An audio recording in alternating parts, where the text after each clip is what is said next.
इंद्र, इंद्रलोक, पाताळलोक, मृत्यूलोक सर्व युद्ध करून आपल्या ताब्यामध्ये घेतले आणि सर्व जिंकले.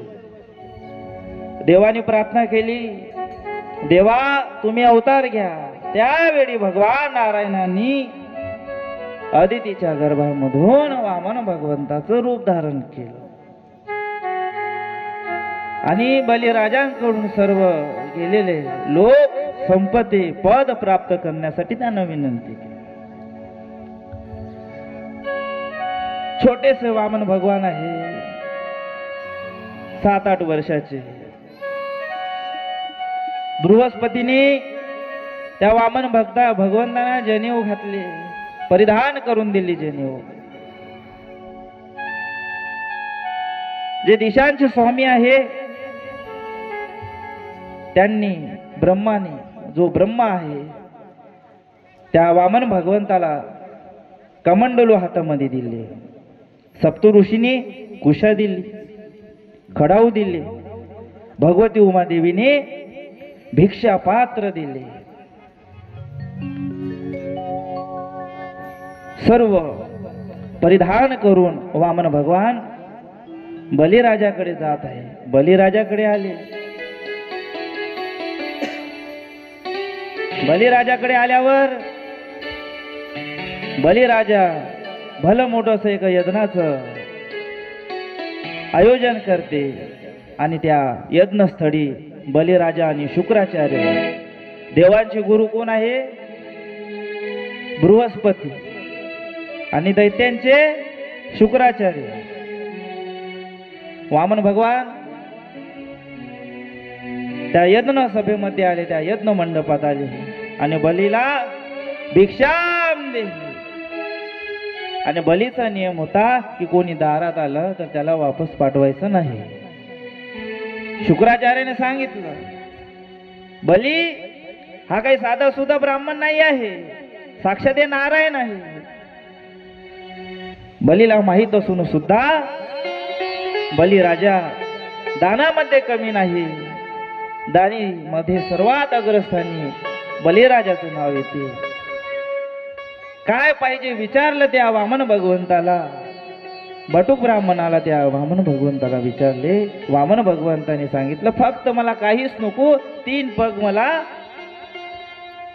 जिथे जिथे मी 3 पाय ठेवेल तितकी जमीन मला दे, फक्त इतकं. माझ्यासाठी कोणती मोठी गोष्ट आहे? तुम्ही धन मागा, संपत्ती मागा, 10 गाव मागा किंवा एखादी लोक मागा, नाही मला इतकंच पाहिजे. शुक्राचार्याने समजावून सांगितलं तरी बलीने ऐकले नाही. त्याला माहित होते साक्षात नारायण आहे. तरीही बलीने त्यांना 3 पग भूमी देण्याचे मान्य केले. जेव्हा जमीन मोजण्याची वेळ आली त्यावेळी वामन भगवान विशाल रूप धारण करून आकाशामध्ये गेले. तिन्ही लोक त्यांचं शरीर व्यापून गेले.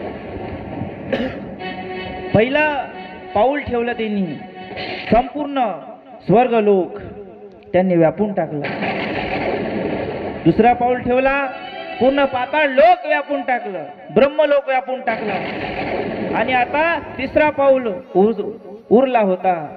बलिराजाला वामन भगवंती म्हटलं, अरे बली, ह्या 2 पाऊल मध्ये संपूर्ण पृथ्वी व्यापून गेली, आता तिसरा पाय मी कुठे ठेवू? त्यावेळी बलिराजा म्हणे, भगवंता माझ्या मस्तकावर ठेवा. आणि भगवान वामनने बलीच्या मस्तकावर आपला तिसरा पाय ठेवला आणि बलिराजाने आपलं वचन वामन भगवंताला वचन देऊन जे पूर्ती आहे त्याची पूर्णपणे संपूर्ण केली. बोले वामन भगवान की. आणि वामन भगवंताला वरदान दिले समोर की तुझ्या द्वारामध्ये, पाताळ लोकामध्ये मी तुझा द्वारपाल होऊन म्हणून त्या ठिकाणी मी नेहमी तुझे रक्षण करेल. वामन भगवान विष्णू नारायणाच्या रूपामध्ये बलिराजाच्या पाताळ लोकामध्ये पहारा देत आहे सेवक म्हणून. अनेक वर्ष झाले, अनेक काळ झाला, कालखंड झाला, तरीही नारायण वैकुंठ लोकामध्ये गेले नाही.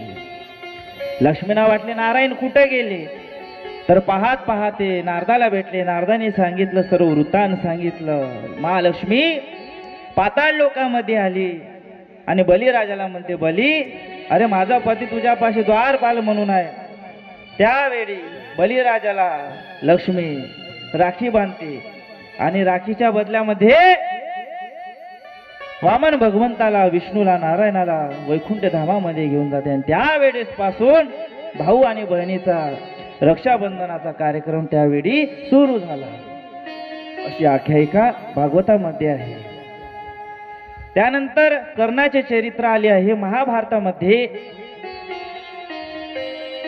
कुंतीच्याच गर्भातून जन्मलेला जो कर्ण आहे ते सूर्यदेवाची आराधना केली, सूर्यपुत्र म्हणून विख्यात झाला. शूरवीर दानवीर म्हणून महाभारतामध्ये अग्रस्थानी महावीर कर्णाचे नाव आहे. त्यानंतर महाभारताचा प्रसंग आहे. महाभारतामध्ये कुंती, महाभारताचं युद्ध झालं. भगवान कृष्ण द्वारकेला जाण्यासाठी निघाले. जसा भगवान कृष्ण त्या हस्तिनापुराच्या बाहेर रथ घेऊन जात असतात, कुंती भगवान कृष्णासमोर आली, देवा सुखदुःखामध्ये तू आमच्या सोबत राहिला, इतकं भीषण युद्ध झालं तरी तू आमच्या सोबत राहिला, पण आता तू आम्हाला सोडून जात आहे. आता मला घरी जावंच लागेल, तुला काय पाहिजे वरदान तू माग. त्यावेळी कुंती म्हणते, देवा मला सुख नको, मला दुःख दे. दुःखामध्ये तुझं नाम स्मरण विस्मरण आम्हाला कधीही होऊ देऊ नको, अशा प्रकारचं तू मला वरदान दे. आपणही देवाला अशा प्रकारचं गारानं केलं पाहिजे. आरती अरज देह जगवाची, देह वाचवाची, भक्ताला देवाला अरज करा. अशा प्रकारे भागवतामध्ये कृष्ण कथा आली आहे. त्यानंतर अंबरीश राजाची कथा काल सुद्धा झाली आहे. त्यानंतर आहे मत्स्य भगवंताची कथा. मत्स्य भगवान अवतार घेतात आणि जे पापी आहे त्याचा नाश होते. सर्व ब्रह्म, विष्णू, सरस्वती, जगदंबा लक्ष्मी भगवान शंकराच्या हृदयस्थानामध्ये विराजमान होऊन या पृथ्वीचा विनाश होते. मत्स्य भगवान मासुडीचं रूप धारण करते. हजारो वर्षे या पृथ्वीवर मुसळधार असा पाऊस पडतो. संपूर्ण ठिकाणी संपूर्ण पृथ्वी जलमग्न होऊन जाते आणि त्या जलमग्न झाल्यावर मत्स्य भगवान जे पापी आहे त्यांचा नाश करतात आणि जे भक्त आहे त्यांचा उद्धार करतात. बोले मत्स्य भगवान के. त्यानंतर भागवतामध्ये प्रभू रामचंद्राचं पहा, कृष्ण जन्म होण्याआधी प्रभू रामचंद्राचा जन्म होत असतो आणि आता प्रभू रामचंद्राच्या जन्माची असं सुवर्ण वेळ आलेली आहे. प्रभू रामचंद्राचा जन्म होतो. जन्म झाल्यानंतर 4 चौकोट्यावर 4 अवतार उभे ठाई ठाई 14 जणांचा अवतार होतो. पहिला कोण आहे? राम, दुसरा भरत, तिसरा लक्ष्मण, चौथा शत्रुघ्न. अशा 4ही भावाचा जन्म होतो आणि 4ही देवतांचा अवतार आहे आणि जगाचं कार्य करण्यासाठी हा 4चा अवतार आहे. प्रकटे हे 4 भैया अवत में बाके बदैया. प्रकटे हे 4 भैया अवत में बाके बदैया. प्रकटे हे 4 भैया अवत में बाके बदैया. बाके बदैया, बाके बदैया, बाजे बदैया, बाजे बदैया. प्रगटे हैं 4 भैया अवत में बाजे बदैया. प्रगटे 4 भैया अवत में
चारों भैया अवध में महादेव भैया।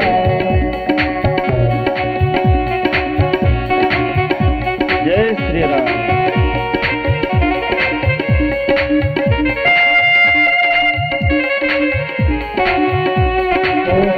गली में धूम मची है, गली गलियन में धूम मची है, बाज रही चढ़ैया अवध में महादेव भैया। प्रगट है चारों भैया अवध में महादेव भैया। प्रगट है चारों भैया अवध में महादेव भैया।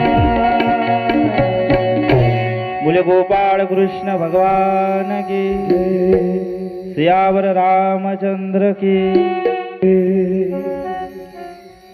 प्रभू रामचंद्राचा जन्म झाला। रामाच्या वडिलाचे नाव आहे दशरथ, आई कौशल्या, कैकेयी आणि सुमित्रा अशा 3 आहे।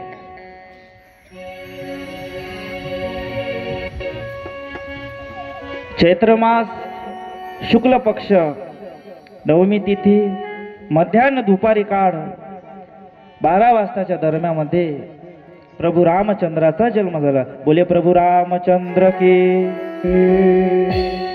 आणि प्रभू रामचंद्र चतुर्भुज रूप घेऊन प्रकट झाले। प्रभू रामचंद्राचा जन्म हा आदर्श आहे, सरळ आहे आणि सोपा आहे, साधा आहे। कृष्णाचा जन्म तसा सरळ नाही, डायरेक्ट हे पहा, कृष्ण आणि रामामध्ये दूर पर्यंत अंतर आहे। प्रभू रामचंद्र कुठे जन्मले? राजवाड्यात महलामध्ये, आणि कृष्ण कारागृहामध्ये, नाही का? प्रभू रामचंद्रांनी अनेक वर्ष तपस्या केली आहे, गुरुकुलमध्ये शिक्षण घेतले। राम लक्ष्मण भरत शत्रुघ्न। प्रभू रामचंद्राचा विवाह जानकी माते सोबत झाला, लक्ष्मणचा विवाह उर्मिला सोबत झाला, भरतचा विवाह मांडवी सोबत झाला आणि शत्रुघ्नाचा विवाह श्रुतकीर्ती सोबत झाला। 4ही भावंडाचा विवाह झाला। त्यानंतर प्रभू रामचंद्र वनवासामध्ये गेले। दुःख सुख दुःख हे काही काळापुरते असते, तसेच प्रभू रामचंद्रावर सुखानंतर काही दुःखाचा काळ आला। त्यानंतर वनामध्ये हनुमंतराय भेटले। सीतामातेचं रावणाने भगवे वस्त्रे परिधान करून छल करून सीतामातेचं अपहरण केलं आणि सीतामातेला शोधण्यासाठी साक्षात भगवंताचा, भगवान महादेवाचा रुद्र अवतार, हनुमंताचा अवतार हनुमंतराय भगवान प्रभू रामचंद्राला सहाय्य करण्यासाठी प्रभू रामचंद्रानी हनुमंताची भेट झाली। दुनिया चले ना श्री राम के बिना, दुनिया चले ना श्री राम के बिना, राम की चले ना हनुमान के बिना। दुनिया चले ना श्री राम के बिना, राम की चले ना हनुमान के बिना।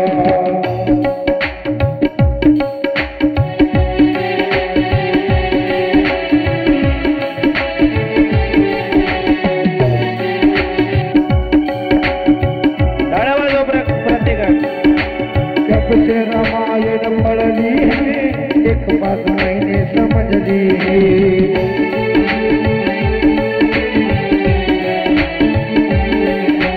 जब से रामायण पढ़ ली है, एक बात मैंने समझ ली है। रावण मरे न श्री राम के बिना, लंका चले न हनुमान के बिना। दुनिया चले न श्री राम के बिना, राम की चले न हनुमान के बिना।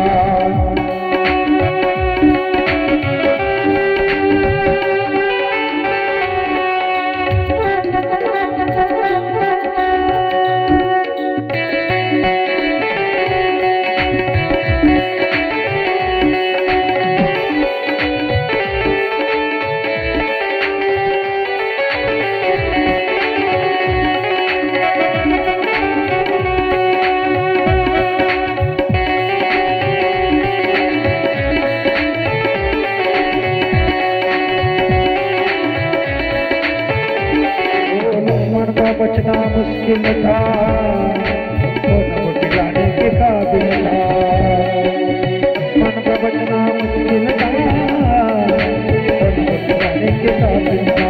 लंका जलन श्री राम के बिना, राम चलना हनुमान के बिना, दुनिया चलना श्री राम के बिना, राम चलना हनुमान के बिना, दुनिया चलना श्री राम के बिना, राम चलना हनुमान। जय श्री राम। बनाएंगे मंदिर,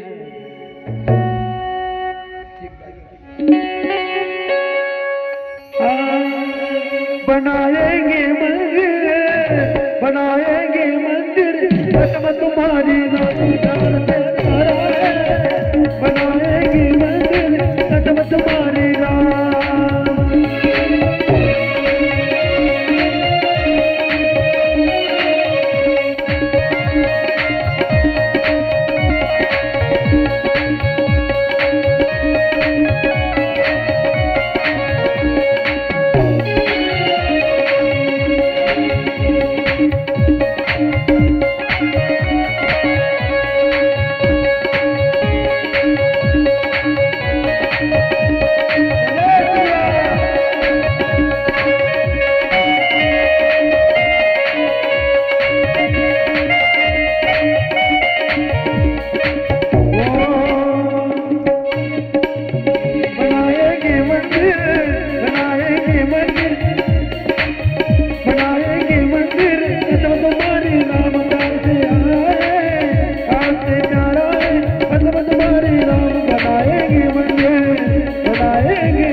बोले प्रभु रामचंद्र की। अशा प्रकारे प्रभु रामचंद्राचा सुद्धा जन्म झाला। त्यांनी जेव्हा जितके वर्ष हा पृथ्वी तलावर त्यांनी व्यतीत केले आणि शेवटी ज्यावेळी प्रभु रामचंद्राला आपली लीला संपवायची होती त्यावेळी अयोध्यामध्ये शरयू नदीमध्ये जल समाधी घेऊन प्रभु रामचंद्रांनी आपली आयुष्य संपवले। आता अयोध्येला जाऊन पहा, आम्ही आता जाऊन आलो आता 1 महिन्या अगोदर। सुंदर अशी शरयू नदी आहे, त्यामध्ये स्नान करा। या शरयू नदीमध्ये प्रभु रामचंद्राने जल समाधी घेतली। प्रभु रामचंद्राचं दर्शन करा। साक्षात हनुमंत भगवान त्या ठिकाणी आजही विराजमान आहे। अनेक मंदिर आहे आपल्या देशामध्ये, पण मुख्य हनुमान आजही त्या गल्लीमध्ये तिथे विराजमान आहे। त्यांचं दर्शन घेतल्यानंतर आपल्याला हनुमंत भगवंताचा साक्षात्कार होते। इतकं अयोध्येचं महत्व आहे, प्रभु रामचंद्राचं महत्व आहे।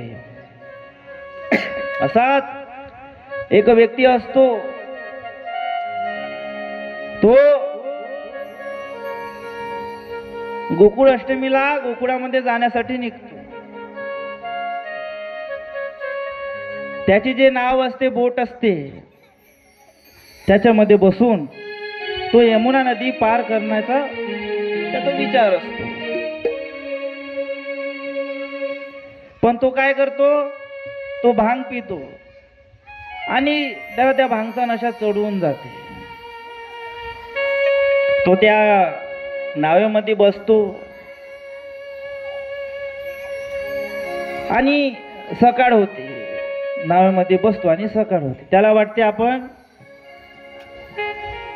मथुरेला गोकुळामध्ये आलो आहे। पण नंतर मात्र त्याचा नशा उतरल्यानंतर त्याला कळते की आपण अजून मथुरेला पोहोचलोच नाही। आपण जिथून निघालो होतो तिथेच आहोत, कारण त्या नावेला दोरी बांधून होती आणि त्याला असं वाटे की आपण नाव चालवत आहोत आणि मथुरेला गोकुळाला आलो आहे। सांगण्यामागचं तात्पर्य काय? जे नाव आहे ते आहे आपलं जीवन, आणि जे दोरी त्या नावेला बांधलेले आहे ते आपले पंच इंद्रिय, आणि त्या पंच इंद्रियांनी आपल्या शरीराला सुद्धा बांधला आहे. जोपर्यंत ते दोरी आपण सोडत नाही, त्या व्यक्तीने ते दोरी सोडली नाही, म्हणून तो मथुरा वृंदावनला जाऊ शकला नाही. त्याच प्रकारे आपणही या पंच इंद्रियाला आपल्या ताब्यामध्ये केले नाही, तोपर्यंत आपण भगवंतापर्यंत पोचू शकत नाही. इतकं महात्म्य ह्या जीवनाचं आहे. म्हणून नेहमी आपण भगवंताची जोड आपण धरून राहिली पाहिजे. दर्शन दे, दर्शन दे रे भगवंता, दर्शन दे रे भगवंता. किती अंतरा पाठी आनंदा, दर्शन दे रे भगवंता, दर्शन दे रे भगवंता.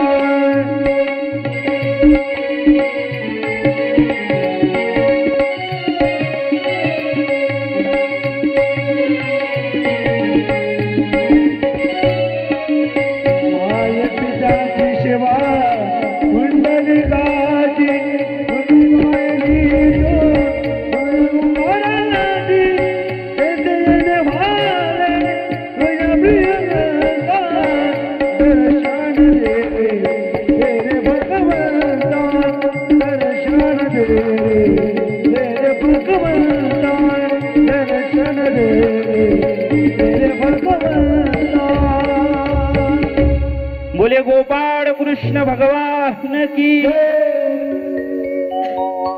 आणि असं महत्व या भक्तीचं आहे, ज्ञानाचं आहे. तुळशी माळ गळा कासे पिता, गळ्यामध्ये नेहमी तुळशीची माळ घातली पाहिजे. एक दिवसचा प्रसंग आहे. अकबर आणि बिरबल एका बागेमध्ये टहलत होते, फिरत होते. आता फिरता फिरता त्यांना एक तुळशीचं झाड दिसलं. काय दिसलं? कोणाकोणाच्या दारामध्ये तुळशीचं झाड? सांगा, उत्तर द्या, हात वर करा, जाऊ द्या. कोमात गेले वाटेल. आता मी तर कथा घ्यायला तयार आहो, पण आता ते झाकीवाले महाराज झाकी बनवत नाही, तर आपण काय करावं? काय करावं? मी तुमच्याच पार्टीचा, लवकर घरी जायचं आहे.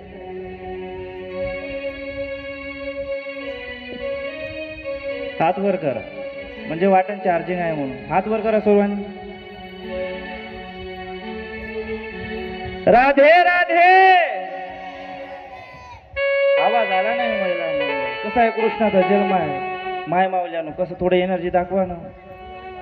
तो झोपल्या झोपल्या असं वाटत आहे. महाराज कथा सांगा, काही भिऊ नका, खात की नाही तुम्हाला. तुमच्या लेकरासारखा नाही का? पण कसं आहे, कधी कधी माय बापाले पण कसं आहे, थोडं मुलाबद्दल स्ट्रिक व्हावं लागतं, काय का रे. म्हणून कधी कधी चालत आहे. सर्वांनी हात वर करा, जोरात आवाज आला बरं पाहिजे. काय? राधे राधे, राधे राधे. छत्रपती शिवाजी महाराज की. राजाधिराज रत्नजडित सिंहासनाधीश्वर महाराजाधी छत्रपती शिवाजी महाराज की. छत्रपती संभाजी महाराज की. जय श्री राधे. पहा बरं आता कसं चार्जिंग झाली राय का. तर ऐका, एक कथा आहे. बिरबल आणि आपला कोण,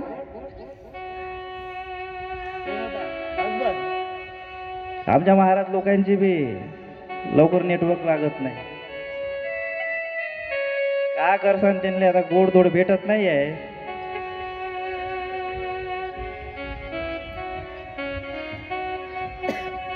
तू कुठं होता? आपण कोण दोघं बागेमध्ये फिरत होते?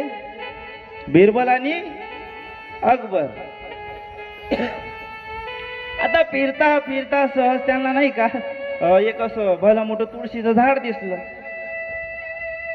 तुळशीचं झाड आहे ना प्रत्येकाच्या घरी. हो, मग तुळशी झाड आपण लावलं पाहिजे. मग तुळशीची माळ गळ्यात घालू किंवा नुका घालू, नाही का? आता कोणी मेलं का तोंडामध्ये तुळशीचं पान टाके, नाही का निवृत्ती दादा? ज्याच्या गळ्यात तुळशीची माळ नाही, जो कधी भागवतात येऊन बसला नाही, कधी भजन केलं नाही, आशिष महाराजची कथा ऐकली नाही, आता ते मेलेनं काय करायचं? तुळशीचं पान नाही तर कोंबडीचं पग टाका त्याच्या तोंडात. काय कराय? आता तो शाळेतच जाणार नाही, मग त्याला चांगल्या प्रकारची ए ग्रेड कुठून भेटेल त्याच्या मार्क लिस्ट मध्ये?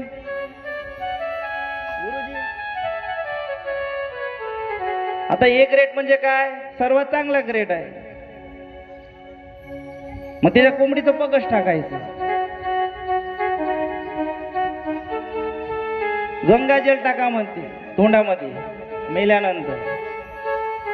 झुकावा गंगेचं नावही घेतलं नाही, नाही का? जैसे त्याचे कर्म फळ दे ईश्वर, आपल्या फळानुसार भेट. असो आपला तो मुद्दा नाही. आपला विषय काय चालू होता? अकबर आणि बिरबल एका बगीच्यामध्ये फिरत होते आणि त्यांना तुळशीचं झाड दिसलं. आता अकबर काय म्हणतो बिरबलाला, बिरबल एक किसका पेड़ है, एक काय का पेड़ है? आता बिरबल हिंदू असते. ये तुलसी का पेड़ है और ये तुलसी हमारी माता है, नहीं का जय महाराज? तुलसी हमारी माता है. अकबर म्हणतो भड़कतो, अरे ऐसी कैसी तुम्हारी माता? अरे कोई पेड़ पौधे कोई किसी की माता हो सकती है क्या? अकबराला राग येतो, पण अकबर संयम ठेवतो स्वतःवर, शांतपणे राहतो. सामोर जाते, टहलत टहलत सामोर जाते आणि सामोर नाही का त्यांना एक झाड दिसते. ते काचकुऱ्याचं झाड नाही राहत का? काचकुऱ्याच म्हणते ना तुमच्या इकडं. अकबराला म्हणते, अकबर त्या बिरबलला म्हणते, बिरबल एक किसका पेड़ आहे, काय का पेड़ आहे? आता अकबराला वाटते आता याला धडा शिकवला पाहिजे. आता हा काही असं ऐकत नाही. महाराज ये हमारे पिता है. ते झाड राहते काचकोऱ्याचं, ये हमारे पिता है. अरे पिताजी है क्या? अब पिताजी के गले लगना चाहिए. जातो तो अकबर आणि त्या झाडाला हलवते. त्याच्या मनात कुटणपणा चालू राहते. तो काय करतो, ते काचकुऱ्याचं झाड उपटायचं पाहिजे, काढायचं पाहिजे आणि पुऱ्या काचकुऱ्या त्याच्या अंगावर पडतो. मग इथं खाजू का तिथं खाजू, खाजू खाजू पुरा लाल होऊन जाते अकबर. बिरबलाला अकबर म्हणतो, अकबर लगता है पिताजी गुस्सा हुए हैं. मैंने माताजी को भरा बुला कहा ना, इसलिए पिताजी अभी गुस्सा हुए. बिरबल अब क्या करना चाहिए? बिरबल म्हणतो त्या अकबराला बिरबल म्हणतो, महाराज आप जाइए, पिताजी गुस्सा हुए हैं और माताजी से क्षमा मांगिए और तुलसी के पास जाइए, तुलसी के पत्ते तोड़िए, उसको घोटिए और अपने शरीर पर लगाइए. इससे आपकी खुजली बंद हो जाएगी. इतकं महात्म्य ह्या तुळशीचं आहे. म्हणून आपण तुळशी गळ्यामध्ये धारण केली पाहिजे. साधं सुद्धा महत्व आहे तुळशीचं. सुंदर ते ध्यान उभे उलटेवरी करकटे ठेवून. सुंदर ते ध्यान उभे विठेवरी, सुंदर ते ध्यान उभे विठेवरी, करकटे वरी ठेवूनिया, करकटे वरी ठेवूनिया. सुंदर ते ध्यान उभे विठेवरी, सुंदर ते ध्यान उभे विठेवरी.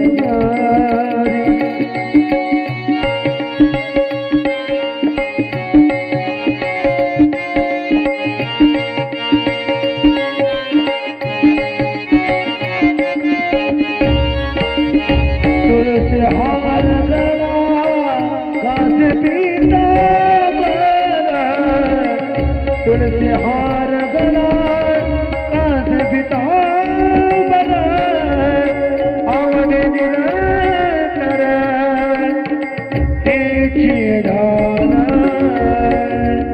आवडे निरंतर तेची दान तुलसी हार गला कांस पितांबर तुलसी हार गला कांस पितांबर सुंदर दान देवी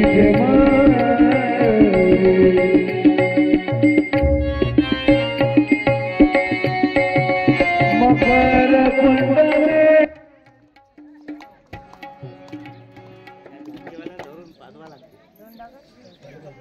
आता वर आपलं होऊन जात होतं लाईन किती वेळा देते अरे 4 असल्या तरी करत चालू सगळं बसून उद्या घेऊन ये म्हणते आता जाय लवकर 5:30 झाले ना मग काय की ना तू काम ते जन्म राहते कसा राहते तिथं आणून उभं थोडी कर नाही नसेल तर राहू दे म्हणा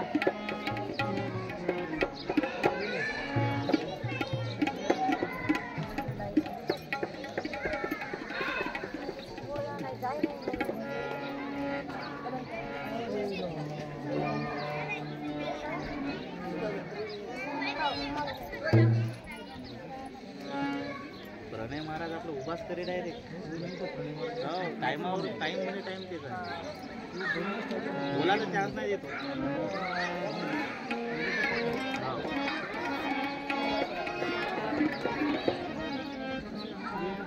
मगाची एकदम मोठी ना खास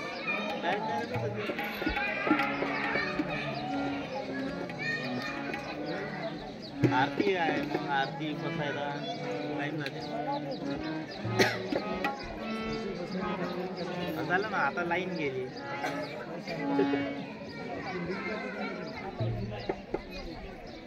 आता हे जे 2 कथा सांगले याच्यात आपण पूर्ण बंद होतं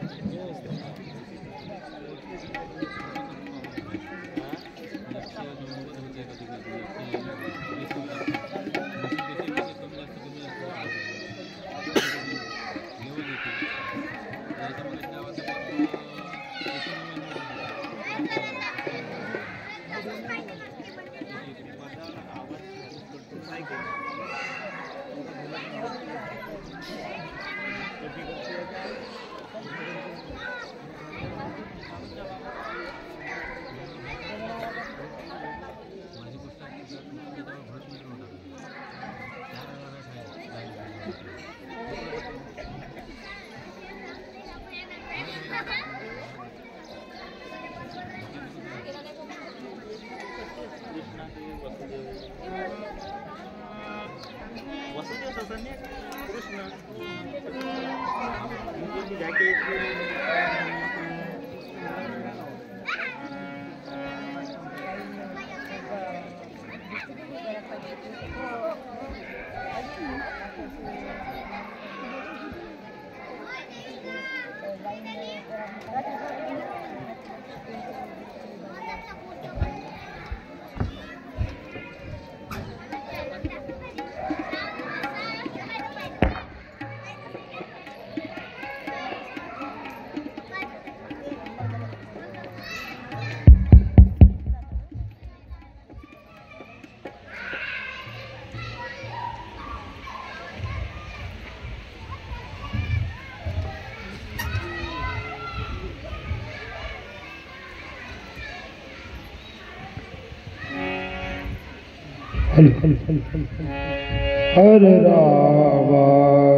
हरे राम राम राम हरे हरे सर्वांनी हरे कृष्ण अवघ्या काही वेळा कृष्ण जन्म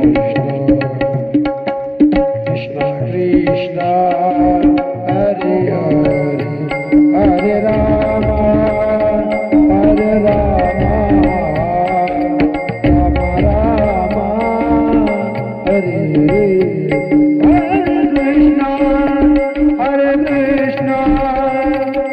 Krishna Krishna Hare Hare Hare Rama Hare Rama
बोले गोपाळ कृष्ण भगवान के।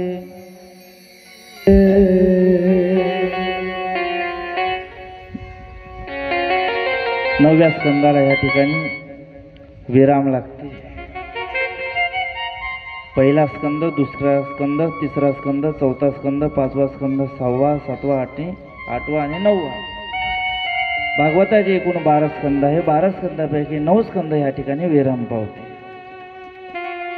असं म्हटलं जाते की आता जो 10वा स्कंद प्रारंभ होता हे तो आहे भागवताचा प्राण। कृष्ण जन्म, कृष्ण लीला, कृष्ण वर्णन हे श्रवण करण्यासाठी सर्वात आधी आपल्याला कृष्णाला ओळखणे आवश्यक आहे। भगवंताचे जे 22 अवतार आहे त्या 22 अवताराला ओळखल्यानंतर कृष्ण जन्मामध्ये आपण प्रवेश करू शकतो। हा भागवताचा नियम आहे। न सर्वात आधी कृष्ण जन्म घ्यायचा, तर बाकीच्या 22 अवताराचं वर्णन करायचं का नाही? कारण एखाद्या गोष्टीला ओळखायचं असेल तर पहा, एखादी वस्तू तुम्ही घेता शॉपमधून, तर त्याच्यासोबत एक चिठ्ठी येते, मॅन्युअल, इंग्लिशमध्ये त्याला मॅन्युअल म्हणते, आणि त्याच्यावर लिहिलेलं असते की हे वस्तू कशी वापरायची। तसेच कृष्णाला ओळखण्यासाठी हे 9 स्कंद आहे।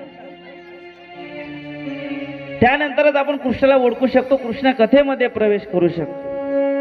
कृष्णाला 16,108 पत्नी आहे। कृष्णानं गोवर्धन पर्वत धारण केलं। हा, आम्ही बी केलं तर चालले नाही, कारण सर्वात आधी कृष्णाला ओळखावं लागेल। 16,108 पत्न्या करून ही कृष्ण आजही ब्रह्मचारी आहे, असे कृष्णाचे महात्म्य आहे। आणि हे गोष्ट कळल्यानंतरच कृष्ण कथेमध्ये प्रवेश करू शकतो। म्हणून सर्वांनी डोळे बंद करा आणि कृष्णाला आपल्या मनामध्ये, आपल्या हृदयामध्ये अंतर्भाव कृष्णाला बोलवा। श्री कृष्ण गोविंद हरे मुरारी, हे नाथ नारायण वासुदेव, श्री कृष्ण गोविंद हरे भगवंताला आपल्या हृदयामध्ये नारायण वासुदेव, हे नाथ नारायण वासुदेव, हे नाथ नारायण वासुदेव, श्री कृष्ण गोविंद हरे मुरारी, हे नाथ नारायण वासुदेव।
हरे राम, हरे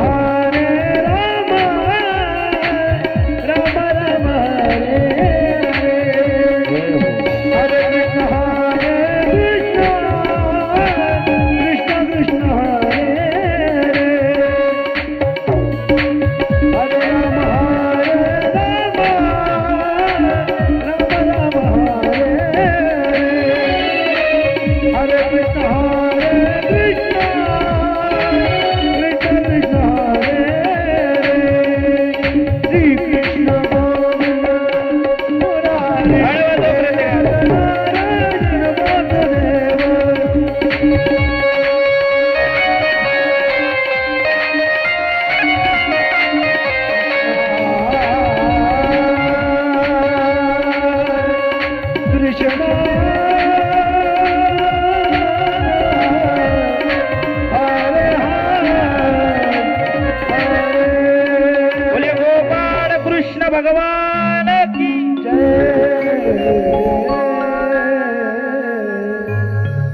दशमस्कंदामध्ये आपण प्रवेश करत आहोत. 10व्या स्कंदाला प्रारंभ होत आहे.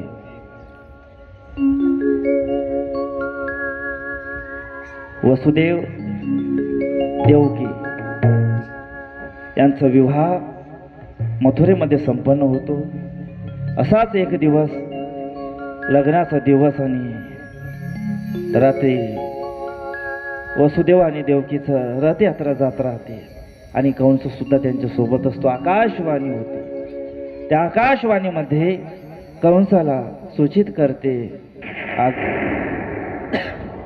कंसा,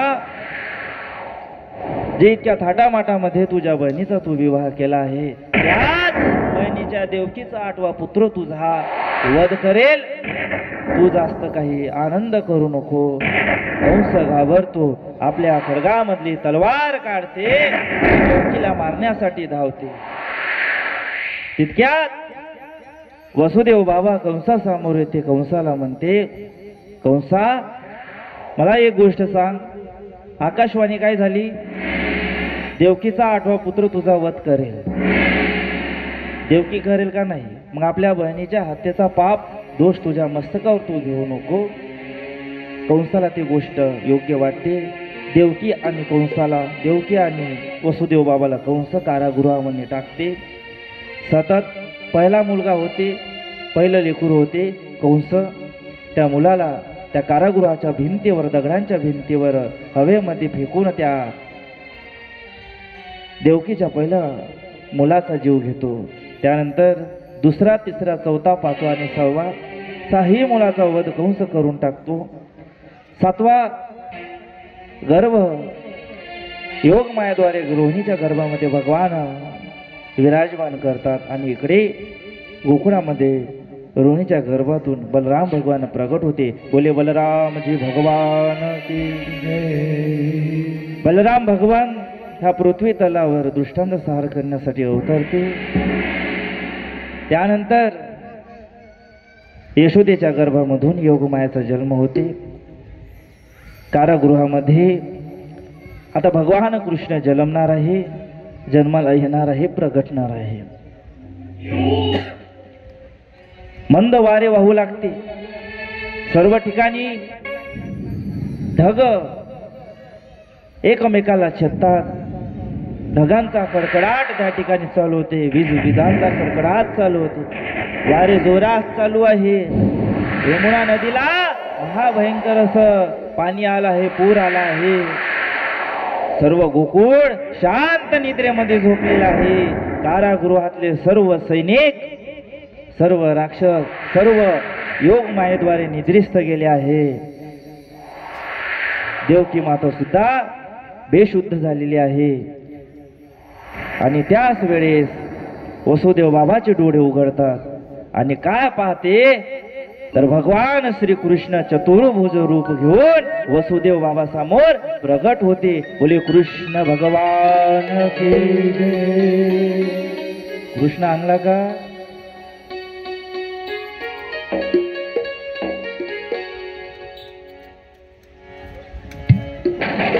कृष्ण भगवंताचा जन्म होते. कृष्ण भगवान त्या कारागृहामध्ये जन्माला येते. वसुदेव बाबाला ते बाळ, ते कृष्ण, मी तुझ्या घरी तुझ्या पुण्यफळामुळे अवतरलो आहे. वसुदेव बाबा त्या चतुर्भुज रूप कृष्णाला विनवणी करते की तुम्ही बाळ रूपामध्ये या. कृष्ण भगवान वसुदेव बाबाला विनंती करून मला गोकुळामध्ये यशोदेच्या घरी घेऊन चाला, नंद बाबाच्या घरी घेऊन चाला आणि जी योग माया आहे त्या योग मायाला घेऊन तुम्ही या कारागृहामध्ये या. त्याच प्रकारे सर्व बंदिस्त थांबवा, तिथंच थांबवा. कृष्णाला घेऊन या पहिले.